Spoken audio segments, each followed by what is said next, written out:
Hi, anybody there? No? No, I didn't think so.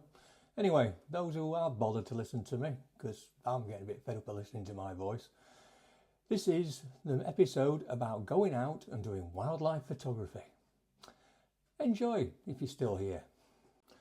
So, in today's episode, we're going to go out and we're going to do some wildlife photography. We're going to see what the principles are. Before we go, we'll look at settings on your camera.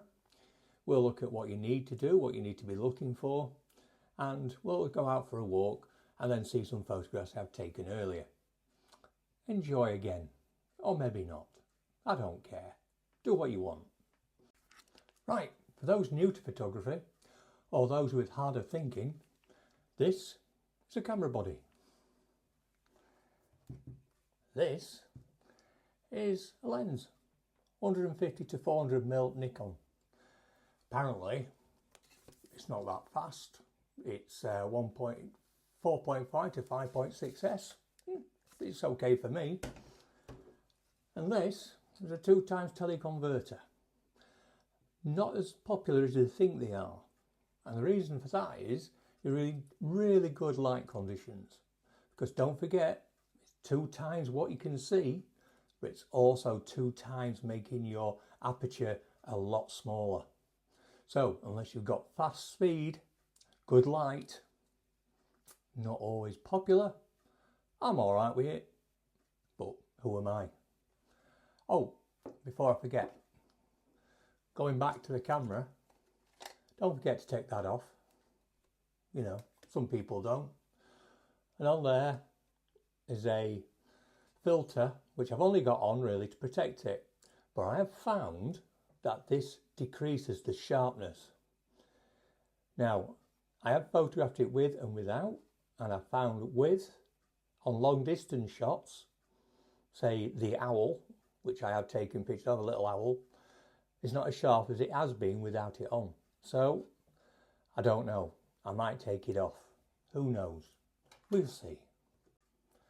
We mentioned settings. What settings should you use for wildlife photography? Before we go there, let's have a look at how we set up our camera ready for wildlife photography. As I say, this is my camera. These are my settings. Get your own.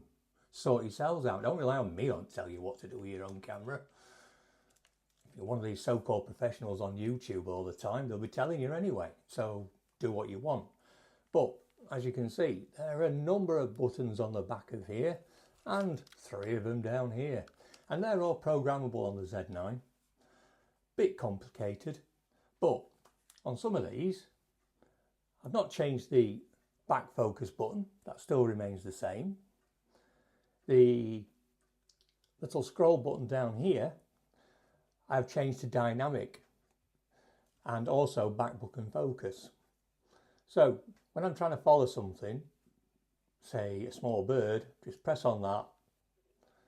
It'll go into dynamic and it'll start tracking. Okay. This is spot metering.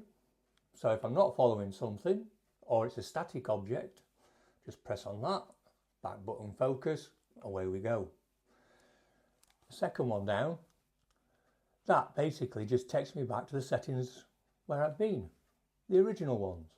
So let's say, for instance, you're in the field and all of a sudden you catch something and you're looking at your camera going, oh my God, what have I done? It's all over the place. All I have to do is press that one. Well, I say they're my settings. They're not my settings. I've done what everybody does on YouTube. I went and followed somebody who's a Wex ambassador. Tom Mason, sorry. Tom Mason. Sorry, Tom, got your name wrong. Have a look on his YouTube video. He's very good at wildlife photography. You get more out of him than what you will out of me, but there again, you're not watching. So, whatever.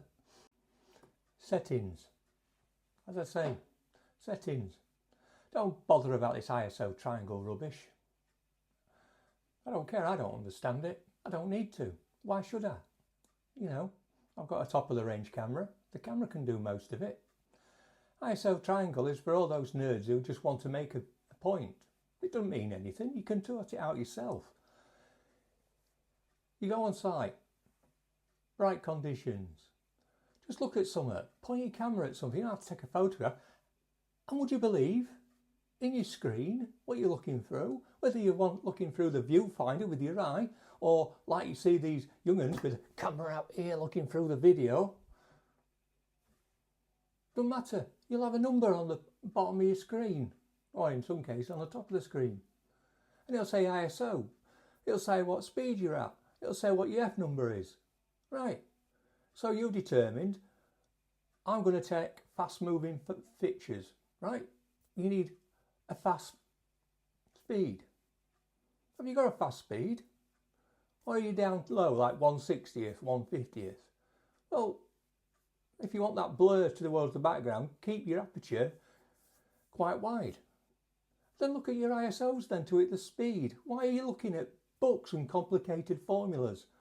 For goodness sake, it's not difficult. Look in your feedback from your camera. No point paying thousands of pounds for something if you're just going to get a table out your back pocket and say, oh, I should have ISO whatever to achieve whatever. I give up sometimes.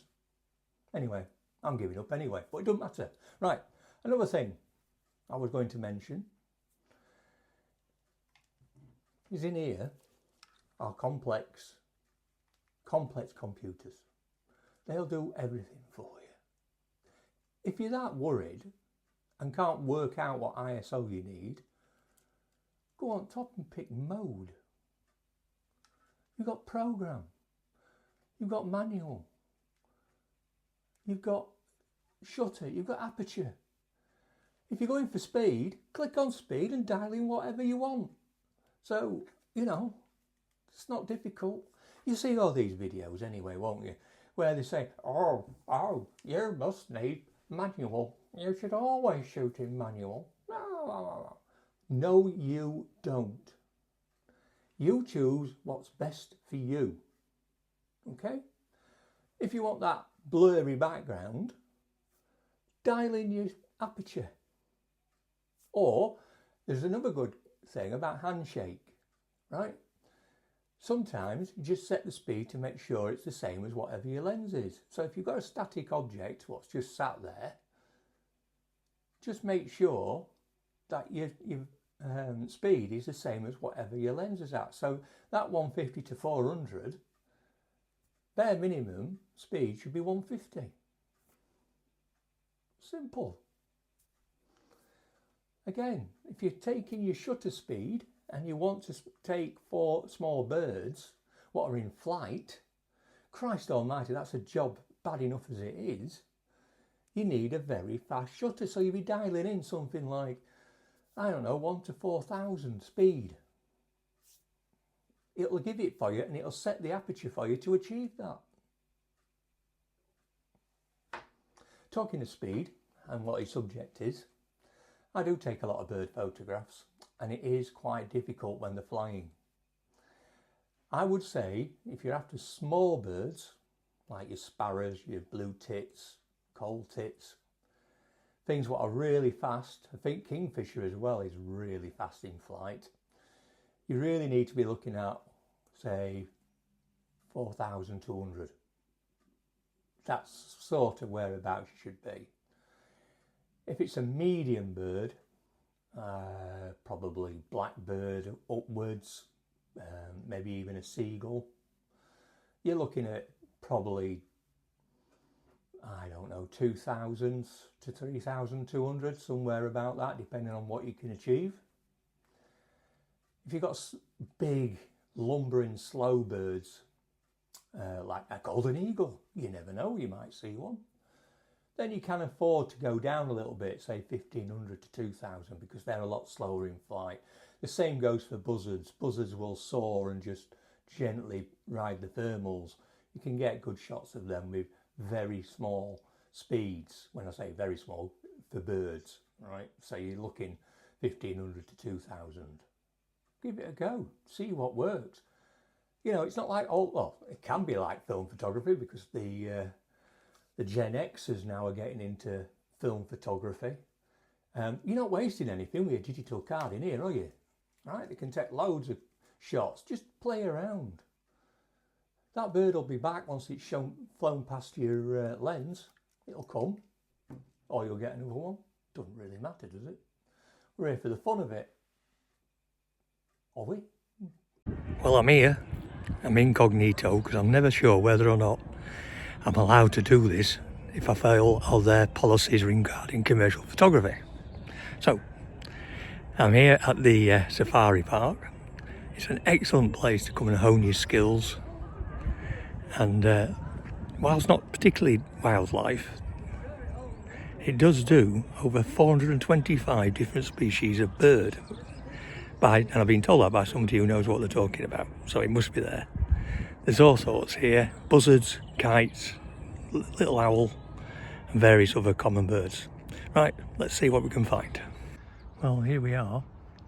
There's absolutely nobody about. There are no animals to say, although the leopard cubs are out, they were good.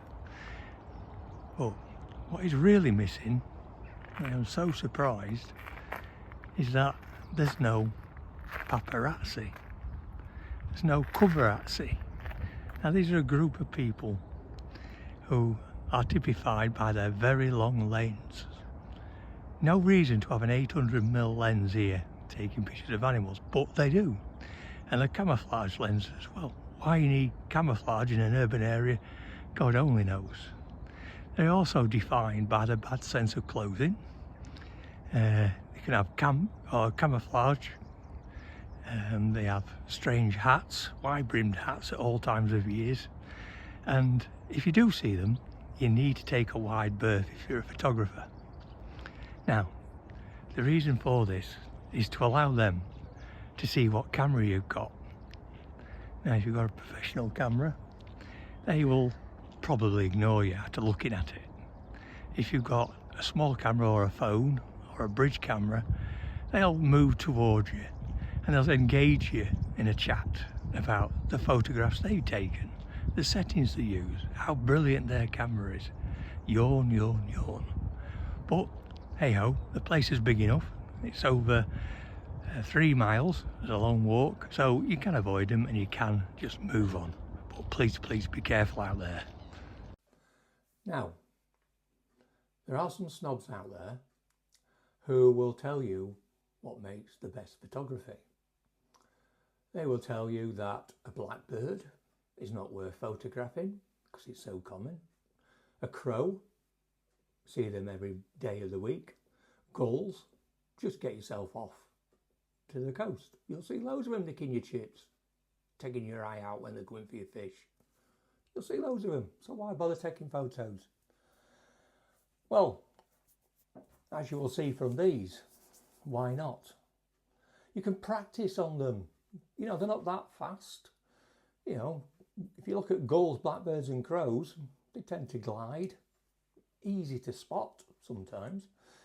Go for your smaller birds if they're settled in a tree, or you get lucky with your camera set on constant and you do burst shots, you may get 1 out of 10 what will work. Remember, some cameras like mine have got focus tracking. You just dial in with a little bird picture. Even you can spot a bird picture. A cat, which is for all animals, and humans, and cars and trains. So you do that and then track with your camera across, holding the back focus button down. The camera will track its eye or some prominent part of it and track it so it's always in focus. But you try and do it first time, you'll not get a brilliant photo because you'll be over there and the bird will be over there. Doesn't matter, just give it a go. We're not all experts. I know you're watching this, or you may be not watching it, and I'm talking to myself again, but we all got to try, and the best ones to practice on are those that are easy to photograph. Then you can go on for your swallows, which are really fast, all the small tits, things like that. But start big and work down.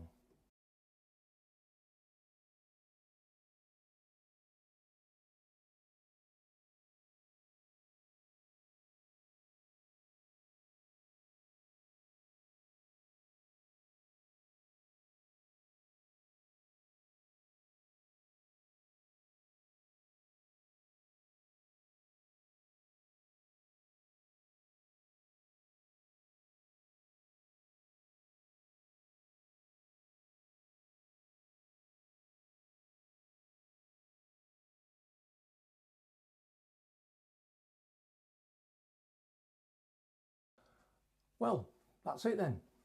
I hope you've enjoyed it. If you haven't, so what? Go and find another video to watch. If you did enjoy it, press subscribe. Although if this continues with nobody watching it or subscribing, I don't think I'll bother again. I don't think you realise how much time goes into these, but you know, woe is me. So anyway, if you do enjoy it, press subscribe, press the like button if you want to be a rebel, or just let it wash over you. Anyway, till next time, when we are looking at something else, can't remember what it is, could be street photography, don't know, we'll see. Hey, that's a surprise for you to make you come back. Anyway, I'm sick of saying it as Fred Truman, but hopefully I'll see you.